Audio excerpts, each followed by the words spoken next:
Hello, good afternoon. This is Jaime Licaco, broadcasting live on Inner Mind Online. We have not been broadcasting for several weeks, well, due to many factors, and of course. But once we get the opportunity, then we shall go on the air. This afternoon, I would like to discuss or maybe introduce to you an outstanding person who died in 1945. Is a psychic and prophet named Edgar Cayce.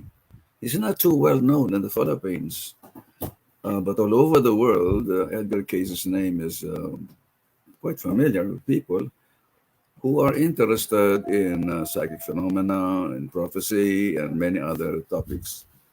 He's a remarkable person, and his life is something that's really quite unusual.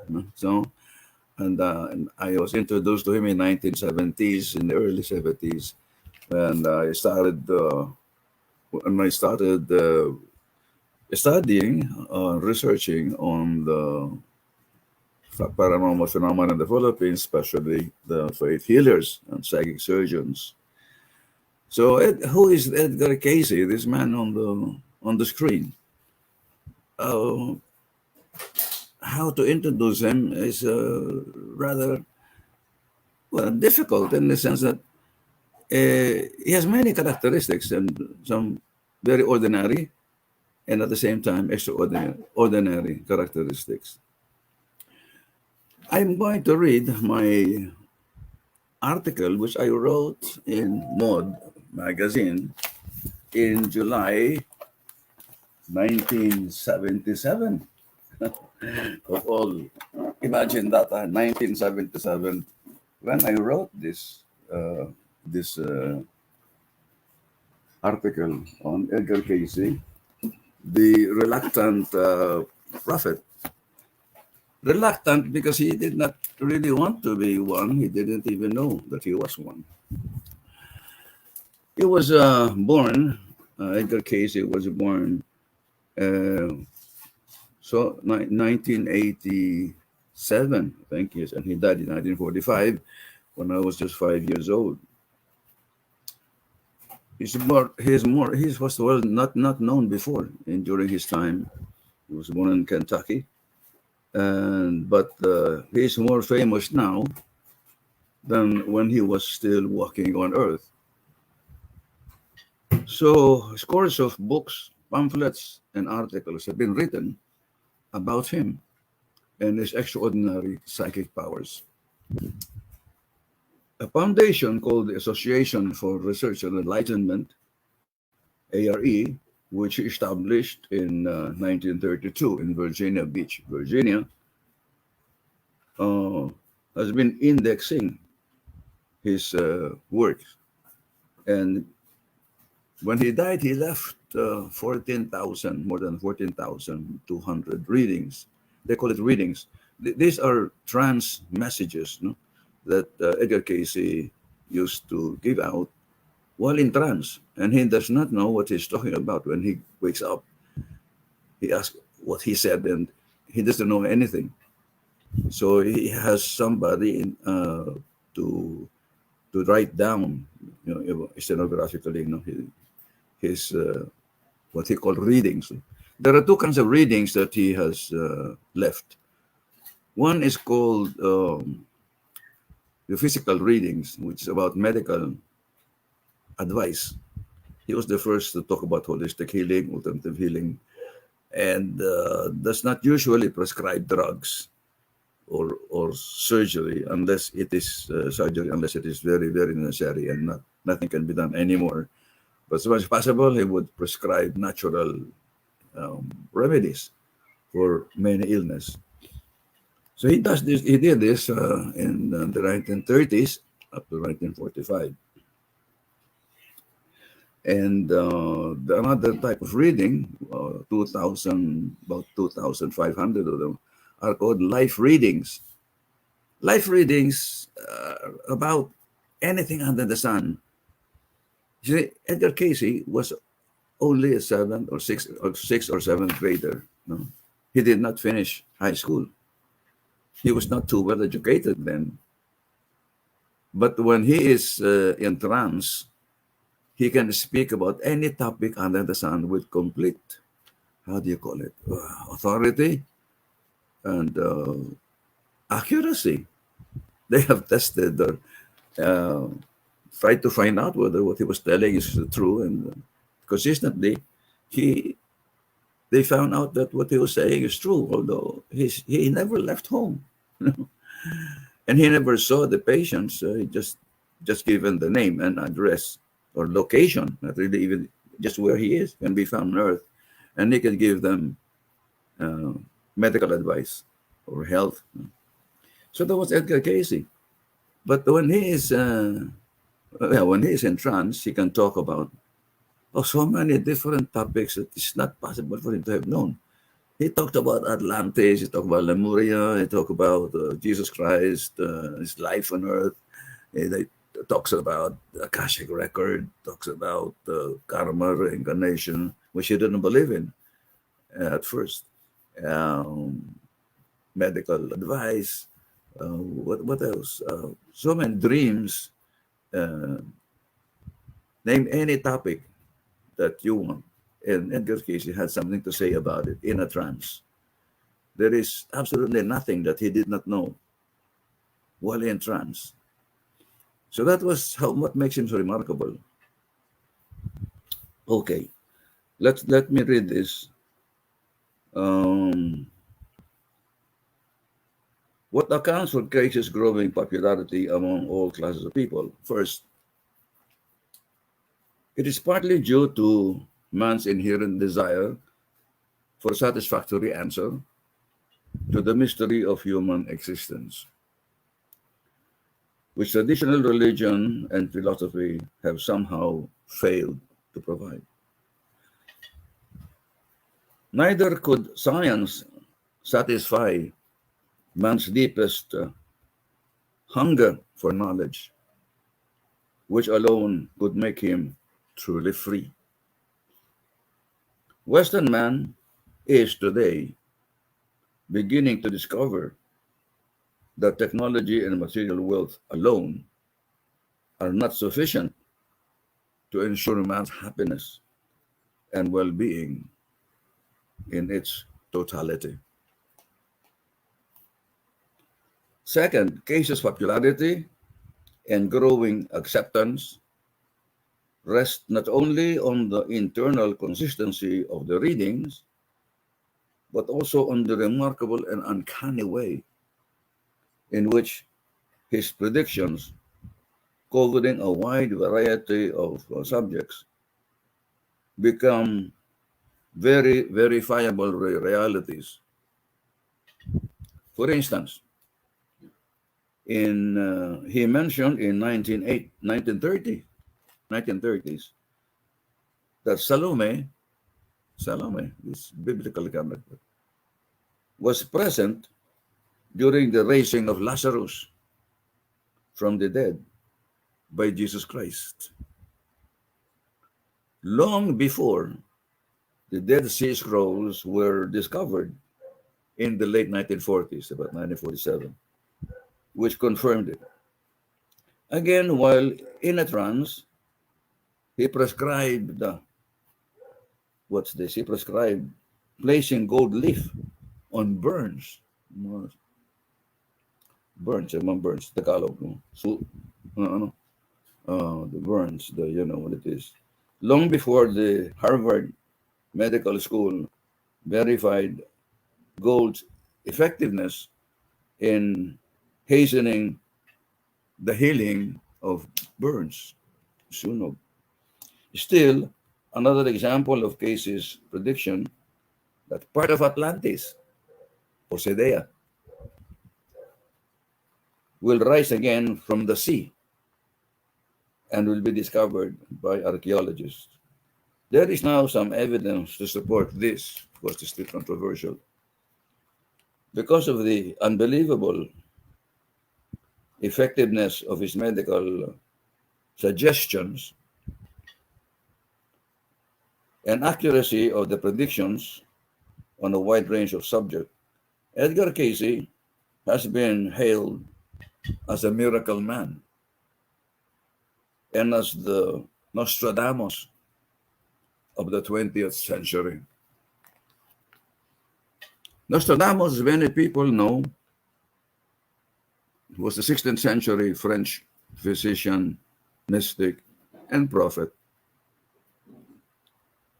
who accurately predicted or foretold events that were to take place for the next 400 years, including two world wars,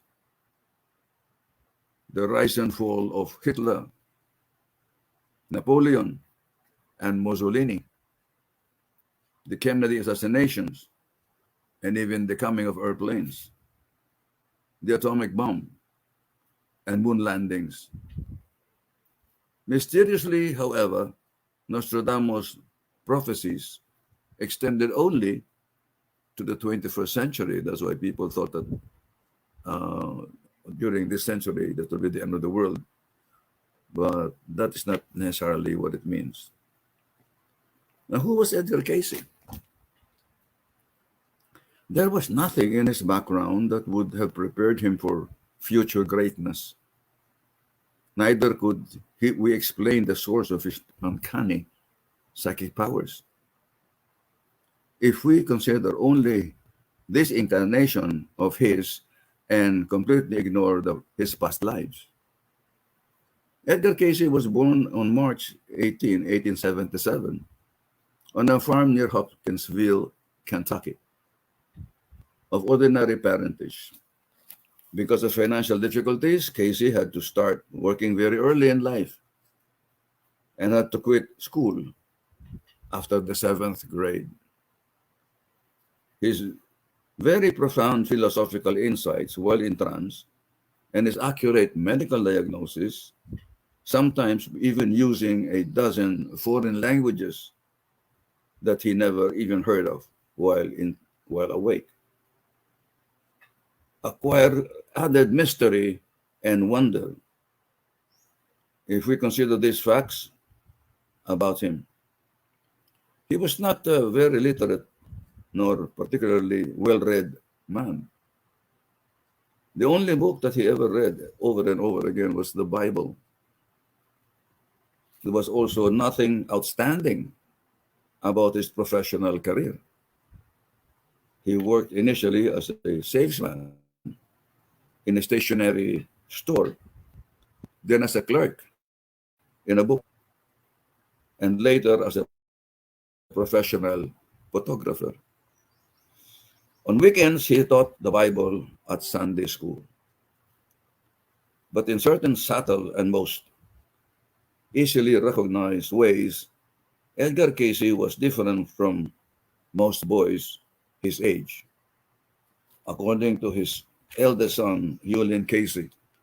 By the way, I was fortunate to meet Hewlin Cayce, the eldest son of Edgar Cayce, in the Philippines in the mid-70s when he visited the Philippines. He visited the Philippines twice, and I had long conversations with Hewlin Cayce while he was in the Philippines. So I was the first to establish, one of the first anyway, to establish the Edgar Cayce study group to study his work in the Philippines, and we met for a year every weekend without fail.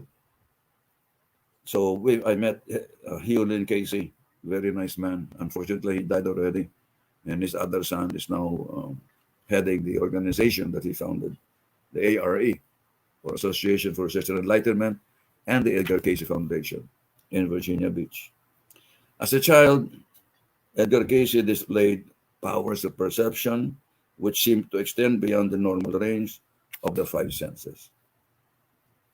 At the age of 6 or 7, he told his parents that he was able to see and talk to visions, sometimes of relatives who had recently died. His parents attributed this to the overactive imagination of a lonely child who had been influenced by the dramatic language of the revival meetings, which were popular in that part of the country. Another characteristic that put Edgar Cayce apart from most individuals was his ability to see clearly the human aura, that colorful emanation, which has been recognized by all mystics and psychics of all ages and nationalities as enveloping all living human beings, especially human beings, but all living creatures, even plants, have auras. Edgar Cayce described this ability of seeing the aura in a pamphlet which he wrote, on this a brief pamphlet which he wrote on the aura, together with Thomas Sugru, his official biographer, shortly before he died in 1945.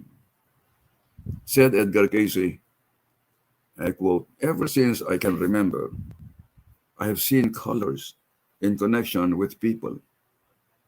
I do not remember a time when the human beings I encountered did not register on my retina with blues and greens and reds, gently pouring from their heads and shoulder." That's the most visible part, is the head and the shoulder of the aura. It was a long time before I realized that other people did not see them, did not see these colors. It was a long time before I heard the word aura and learned to apply it to this phenomenon, which to me was commonplace. I do not ever think of people except in connection with their auras. I see them change in my friends and loved ones as time goes by. Sickness, dejection, love, fulfillment, these are all reflected in the aura. Yeah, for those who can read the aura, there is nothing secret that you can keep from them. By reading the aura, you can tell what the people is spiritually, physically, medically, intellectually. You can even tell whether he's lying or not if you can see the aura, because it changes. The aura changes. There's a dominant aura, but then there are maraming layers yan ang aura. No? For me, the aura is the weather vane of the soul. It shows which way the winds of destiny are blowing. Here is an interesting story or incident about Edgar Cayce and the human aura. Once, when he was about to board an elevator, he suddenly backed out and did not enter it. That same elevator, there were several people, about 4 or 5 people in that elevator, and that elevator crashed, killing everyone inside. When asked how he knew what would happen to it, Cayce replied that he saw the people inside the elevator without an aura. He knew then that they were doomed, and there was nothing he could do about it. As a student, Edgar Cayce was poor in spelling. One night, he told his father he would memorize all the lessons by putting the book under his head while he slept. Everybody thought the idea was crazy. When in the next morning he was tested for his knowledge of the lessons, he surprised everyone at the flawless manner he recited every word on which he was tested, including the copyright date of the book. This gift, however, soon faded, and Cayce did not do so well in school. When Edgar Cayce discovered his supernormal powers while in a trance, he became alarmed and was afraid to continue the work of giving medical readings.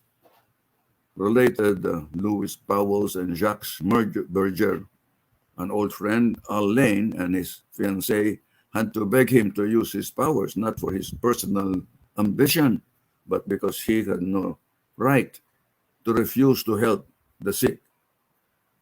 And so Edgar Cayce agreed, but only on condition that he never saw his patients for fear that if he knew them personally, he might be influenced. He also insisted that a doctor should always be present at his seances and that he should receive no payment for them,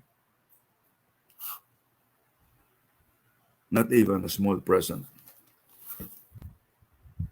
Now, what was the source of Edgar Cayce's vast knowledge? Was he a medium of spirits? No, he does not call on spirits. How could he know so many things, not only beyond the physical senses, but even those transcending time and space, including past life or incarnation and future events before they happen? Edgar Cayce himself replied in a trance that he had two main sources of information. This is very important. No? Where did he get this information? The first was the individual's self. As we know from psychiatry and psychology and psychoanalysis, the subconscious is a veritable storehouse of information about everything that has ever happened to an individual. It is a fantastic memory bank. Esoteric literature, however, goes further and says that subconscious connects us to all human beings and to the absolute. Let me repeat that. According to mystics all over, the subconscious connects us to all other human beings and to the absolute. If we are able to attune ourselves to our subconscious, we shall have limitless knowledge and wisdom. So these things about the subconscious really, what he was referring to, also another aspect, which is the book of life, which we shall discuss shortly. According to the Cayce records, Edgar Cayce's mind is amenable to suggestion, and so is everybody's mind. Most of them, anyway. The same as are all other subconscious minds. But in addition, there too, it has the power to interpret to the objective mind of others what it acquires from the subconscious mind of other individuals of the same kind. The subconscious forgets nothing. The, the conscious mind receives the impressions from without and transfers all thought to the subconscious, where it remains even though the conscious is destroyed, as in death.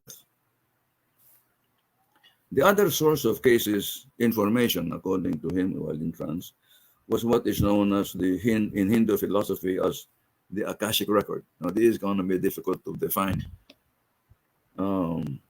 This is roughly equivalent to the book of life of the Christian, wherein are recorded every thought, word, and deed of an individual soul. Not only individual soul, there is the Akashic record of everything on earth, even inanimate objects. Have an Akashic record of what happened to it and who held it, and who interacted with that particular object. It's there. And it is permanent. It cannot be erased. That's why anyone who can read the Akashic record will know everything about a person. Cannot hide it. It's there. It's permanent. In Sanskrit, the Akasha records refers to the fundamental etheric substance of the universe, which is electro-spiritual in composition. It is difficult to describe its nature, because science knows nothing about it, and there is no English equivalent of the word Akasha. So it's really difficult. Every human being, according to Cayce, creates a record as he goes through life. This record may be read by those who are attuned to that level or plane of consciousness. Some people have claimed they could read the Akashic record. Don't believe them. There are very few people who can do that. Edgar Cayce is one. Maybe this Swedish psychic I met, Olaf Johnson, is another person. Jesus Christ, another who can read the Akashic record, but very few psychics can read the Akashic record. So don't believe people say, I can read the Akashic record. It's nonsense. It's very difficult to read the Akashic record unless you're a very highly advanced psychic or prophet. So that's what I think about this claims of reading the Akashic record. There are some people in the Philippines I've met before in the 70s and 80s claiming to read the Akashic record. I just ignore them. And I think they even ask for money for reading the Akashic record. Can you imagine that? No?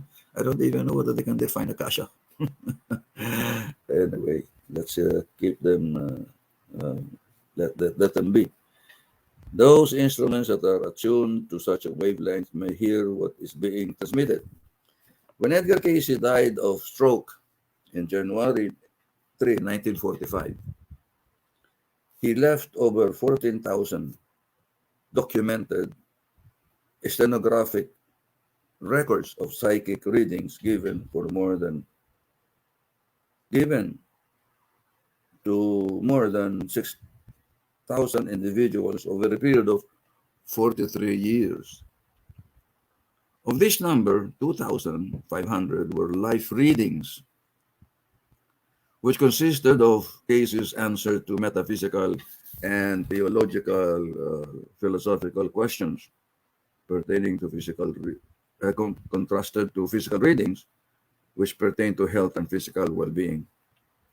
From the wealth of material in the Cayce readings, he grew the Association for Research and Enlightenment, the Edgar Cayce Foundation, and its affiliated organizations.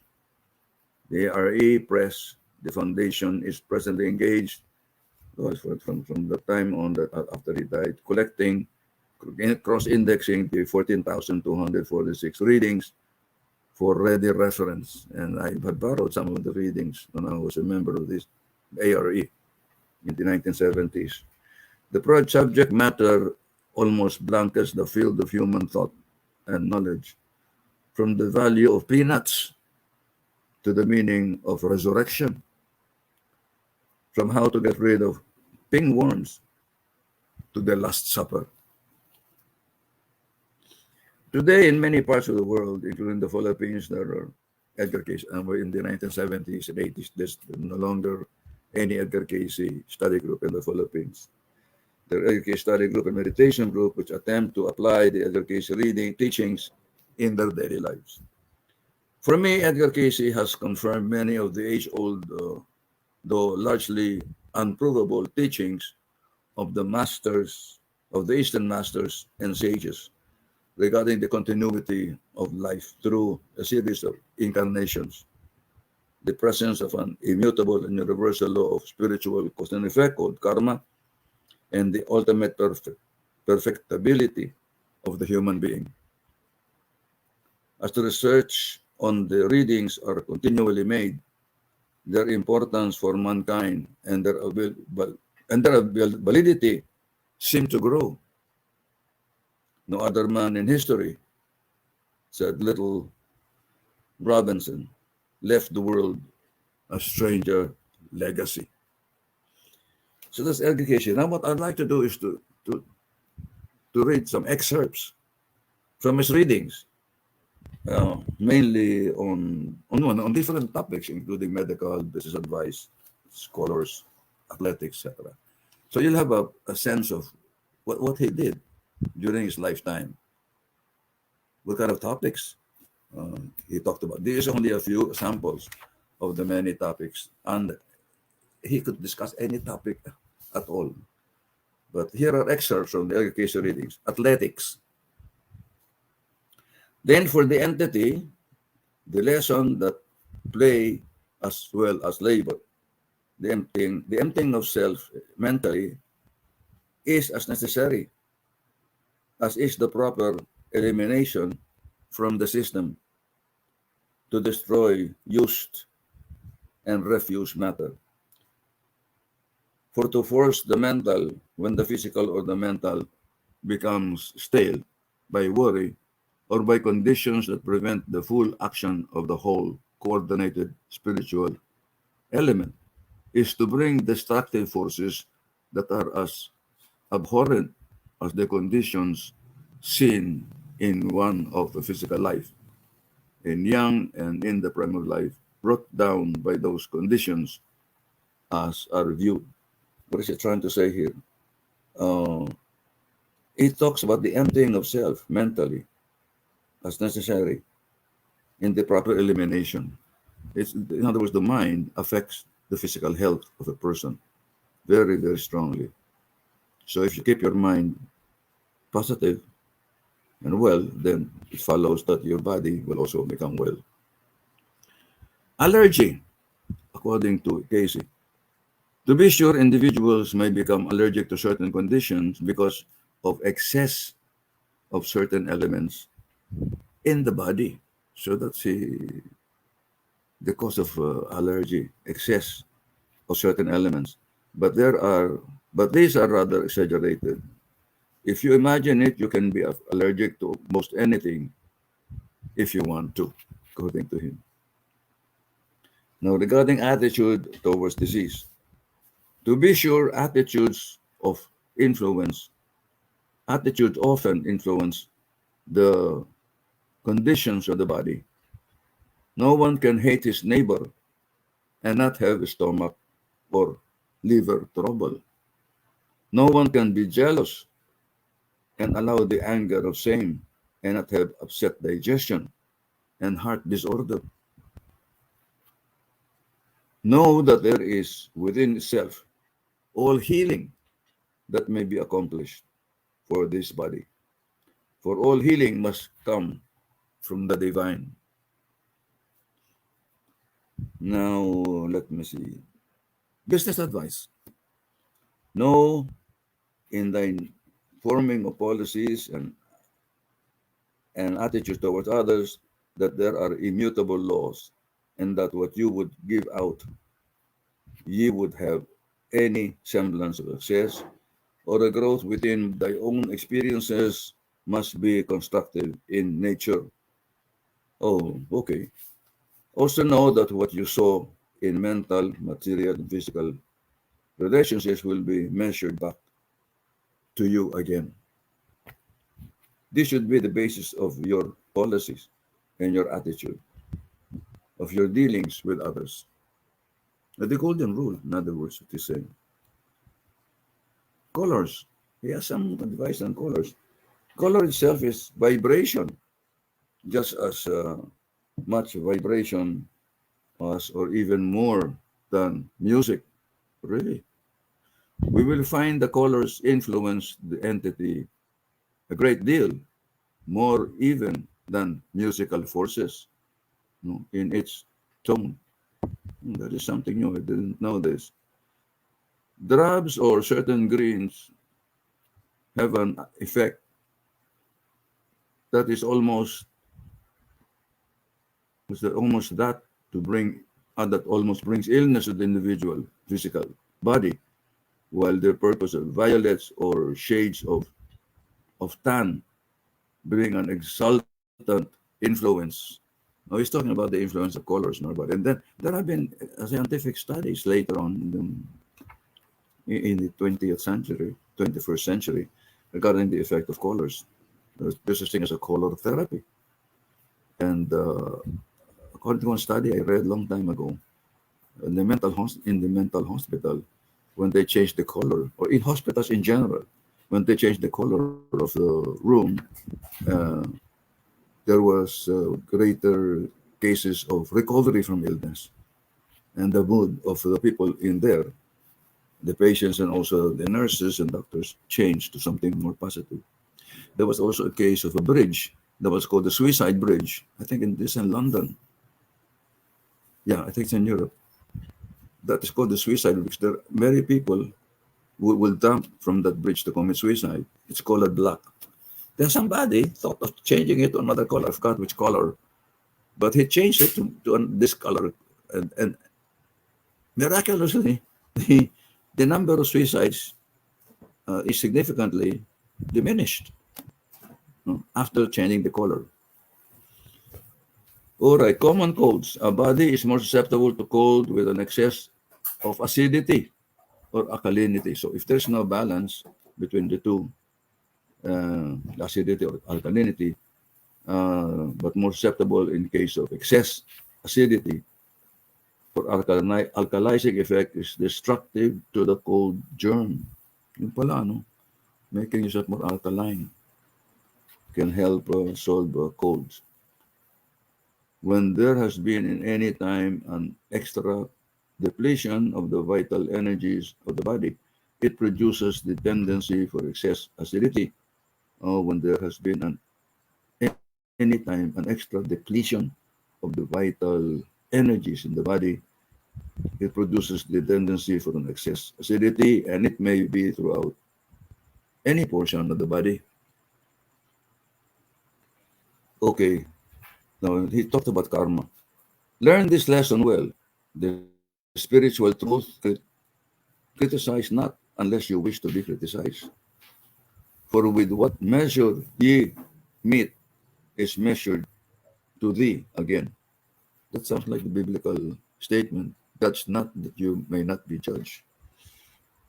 It may not be in the same way, but you cannot even think of something bad to another person without it affecting you in a destructive manner.